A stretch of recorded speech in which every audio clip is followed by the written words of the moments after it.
What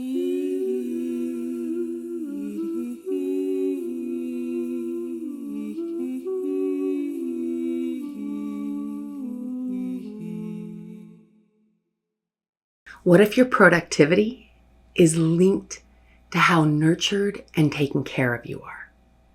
Same with your creativity. What if the more available you feel to being vulnerable, the more creativity that flows through you? We'll be exploring this and more today on Our Waking Dream, and welcome. I'm Coco Swanson. I'm a strategist, mentor, forever seeker. On this show each week, I go over one basic astrology theme. Ideally, it's basic. I say this because I'm speaking to a camera lens, so I can't see your head nod. So please, right away, if things land for you, let me know. Write it down for me in the reviews or in the comments or DM me, because this is made for you. Along with this show, I have other things in the works for you. This year, I'm creating a lot of free offerings in order to allow my work to become more accessible. So I'll keep this show going. It's a podcast. It's on YouTube. I'm also going to be offering a solutions lab that's live. It's where you bring me your problems for free, and I create embodied experiences that hopefully help solve your problems in really practical ways, integrating spirituality, esoteric arts, subconscious reprogramming, somatics into our practical day-to-day life. I also will have a little advice vlog, video blog over on my Coco Swanson YouTube, and that will start this week. I'm pretty sure I'm producing that after this. So keep an eye out for that as well. Okay, this week, we've got a pretty big shift in an outer planet. Jupiter has been retrograde since November. It stations direct on March 10th. So depending on when you're watching this, today is the 8th. So if you're watching it today, you'll have a couple days to prepare. But no matter when you're watching it, it's important. I mean, even if you're watching it in an entirely different season, this is still relevant because astrology points at things that are happening all the time, but brings emphasis to different themes depending on what planets are doing what in what zodiac signs. So let's just simplify that this week. Jupiter is a grand adventurer. Jupiter exaggerates everything it touches. So it exaggerates the so-called bad or the shadow or the wounded side, as well as it exaggerates the positive or illuminated side of whatever it touches. It's up to us as the individuals to reconcile the wounds or to heal the wounds that Jupiter might exaggeratively illuminate, or to really live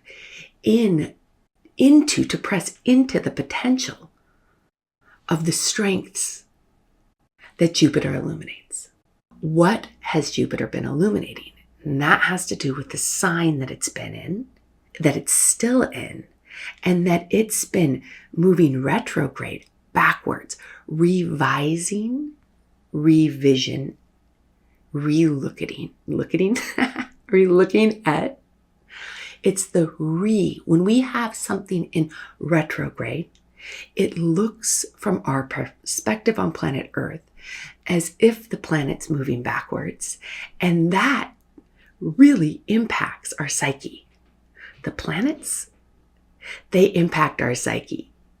If you've made it this far into this video, or podcast, depending on where you're listening and ingesting this, I imagine that you might feel astrological events yourself. I feel astrological events like a shift of a planet or an eclipse. I feel it days ahead of time. I'm like a little litmus test, a sensitive creature that comes in and lands and is like, oh, I feel a lot. How about you? Do you feel a lot? Well, Jupiter in Cancer is feeling a lot. Cancer is the sign of the nest, of the womb, of the moon, of where in its strength we'd go to be nurtured, to be cared for, to hold sacred, loving space. I'll talk more about that. In its detriment, in its wounded expression, it would be where we'd go to not be taken care of in a way we notice, to not be loved and nurtured, to not feel safe at a very core emotional level. So it has expressions in its strength and its weakness, so to say, its illumination, its shadow. And over the last, how many months is it since November? We've been reviewing how we're nurtured. And here's a bigger one we can see as soon as we start scrolling, how we collectively are not nurturing each other. So I always like to look at things at the personal level, at a professional level, and at a collective or planetary level. With this, the inquiries this week, because it's as a planet shifts direct, we really have a chance to look at the lessons that we learned during its retrograde cycle. So right now, since mid-November, how has your relation to caring and being cared for changed? Or what ways have you noticed that you really are not cared for? What ways have you noticed that you are not caring for that and those who you love? And what ways have you noticed in the last, November, December, January, February, 4 months, that we are not caring for each other, for those who need us the most at a societal level? These are the kind of questions what we bring in as Jupiter stations direct on the 10th. There's a window of time around when an outer planet stations either retrograde or direct, and it's a longer window. It's like if you move a big ship, it takes a minute. And so inquire now through the week.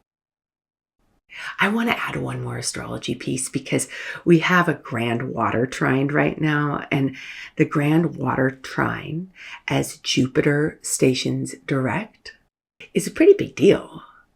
And I'll simplify that. We've got the sun in Pisces. We've got the moon in Scorpio, and this is today on the 8th. So this is a quicker transition because the moon moves quite fast, so does the sun. And so today, if you're watching this on the 8th, the 9th will give you that too. Really advantageous time to clear old emotions, to nurture yourself, to nurture each other. So it's right in line with this greater theme of the week with Jupiter stationed direct. Questions we bring in, curiosities about how you're nurtured, what resentments you're carrying, how we hold space for each other. This time I'll pause there. What is holding space? It's a term that I've been using since I was a teenager.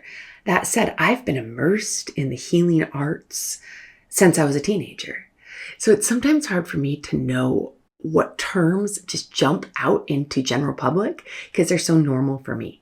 I think holding space is one of those. So when I refer to holding space for you, say I am holding space for you. It's a very Cancerian term. What that means is that I am here. I'm steady. I'm not in some emotional trigger.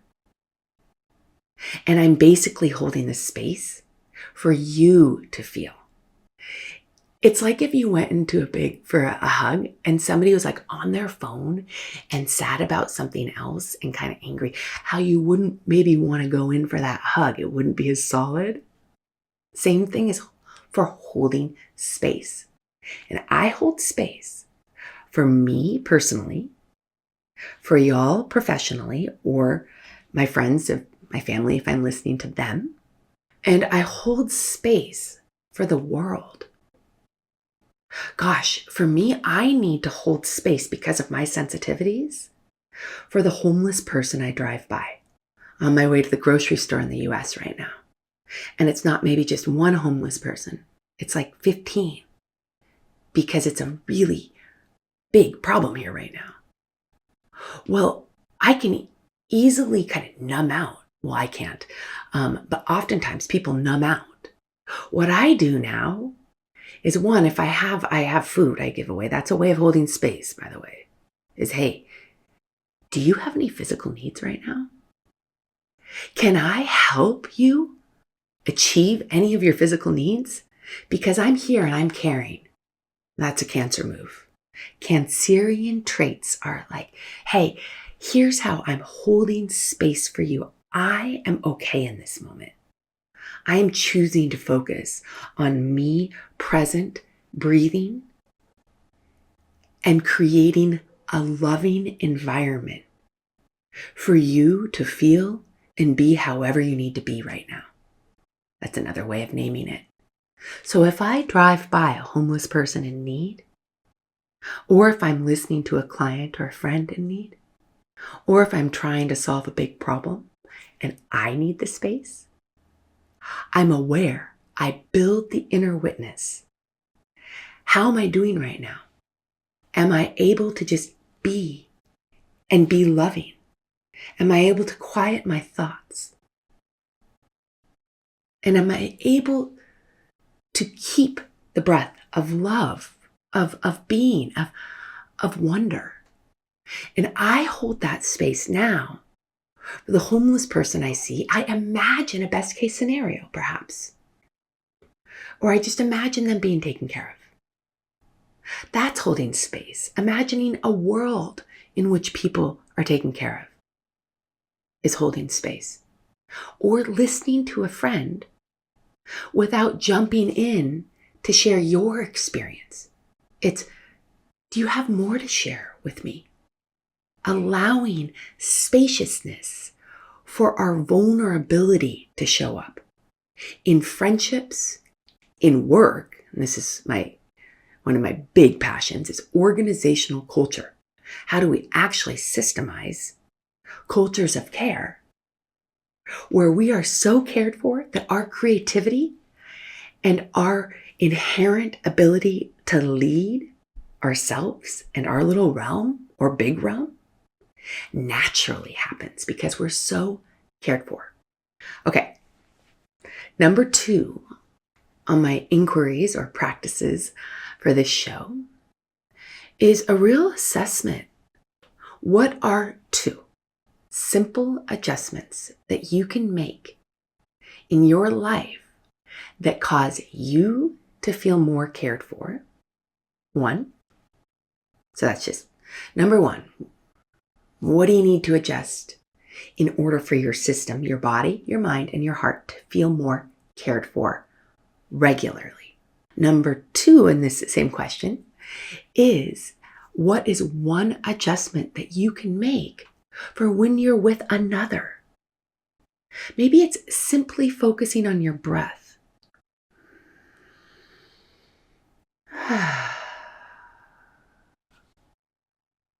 Or noticing something beautiful about the person in front of you.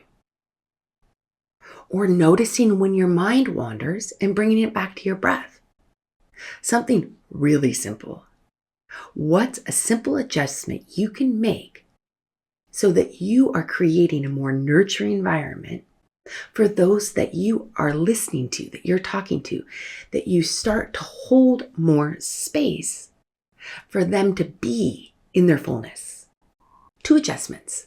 We're not looking for a big overhaul right now, but 2 adjustments that you could integrate and have in the front of your awareness to practice caring and nurturing for yourself and caring and nurturing for those around you.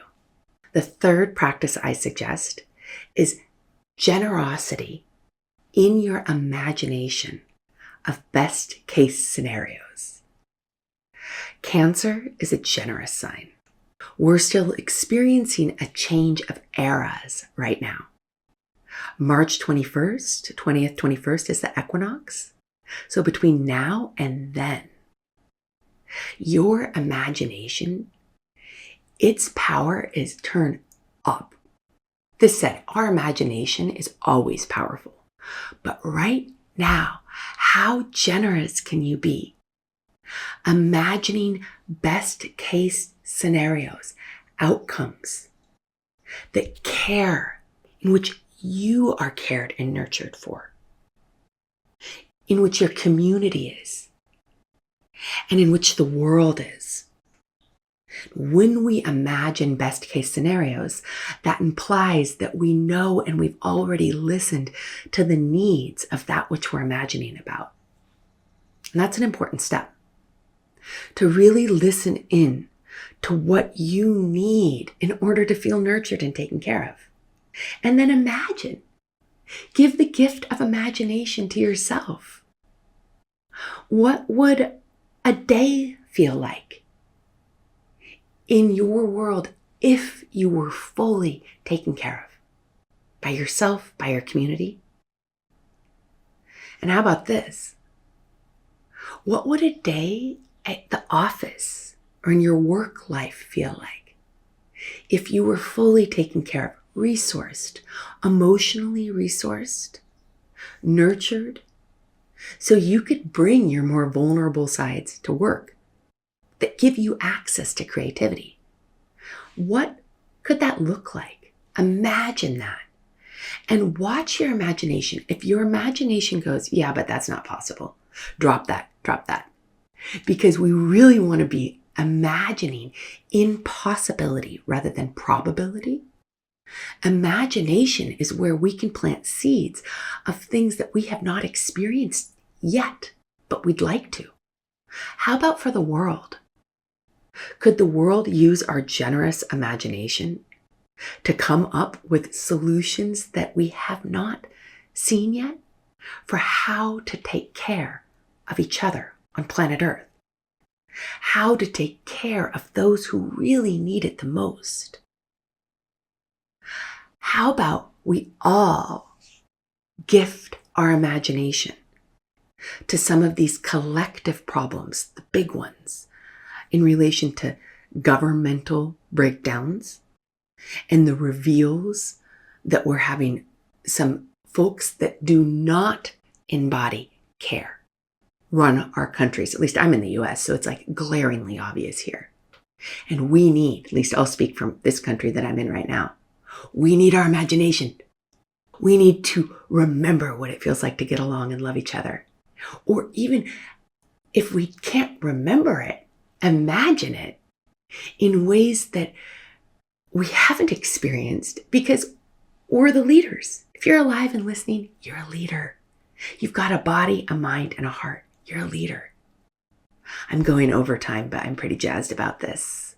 So that's it for today. This is a week to look at care, to really authentically look at how you're cared for, how you're holding kind space, how you can make little adjustments in order to make your world a more nurturing space for yourself, others, and for you to dream outrageously creative dreams for the world so that we can plant seeds and leave this place a more loving, caring place before we leave in some miraculous way. Okay, thank you. Until next week, it's Coco Swanson here. Have a gorgeous week. Bye. Thank you for being a part of our community here at Our Waking Dream. Please make sure to like, subscribe, and share.